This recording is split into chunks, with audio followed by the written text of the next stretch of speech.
जीवन की सही राह कहानी।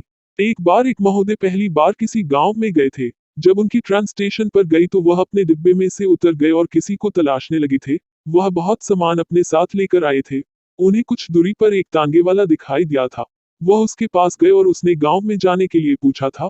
उस तांगे वाला ने कहा कि मैं आपको वहां पर छोड़ दूंगा, लेकिन उसके लिए आपको 10 रुपए देने होने। महोदय बोला कि यह तो बहुत ज्यादा है, मुझे ऐसा लगता है कि गांव ज्यादा दूर नहीं है।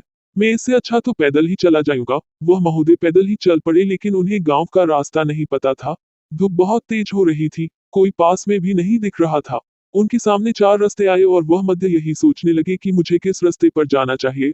उन्हें कोई भी नहीं दिख रहा था। उन्होंने ने अपने आप ही फैसला किया और चल पड़े। जब कुछ दूरी पर वह पहुंचे तो सामने से एक तांगे वाला आ रहा था। उन्होंने ने उसे रोका और पूछा कि आप बता सकते हैं कि यह गांव कहाँ है। उसने कहा कि आप तो गलत आ गए हैं। यह गांव दूसरी ओर पर है। आप गलत राह पर चल रहे थे। महोदय बहुत परेशान हो गए थे और यह सोच रहे थे कि अगर मैं उसी तांगे वाला के साथ चला जाता तो कितना अच्छा होता। अगर हम क्यों भी फैसला या कोई भी ऐसी राह अपनाते हैं जिसका पता नहीं होता है, तो हमें बहुत परेशानी होती है। इसलिए जीवन में कभी भी कोई भी राह अपनाने से पहले सोच विचार कर ले, तभी कोई नई राह पर चले।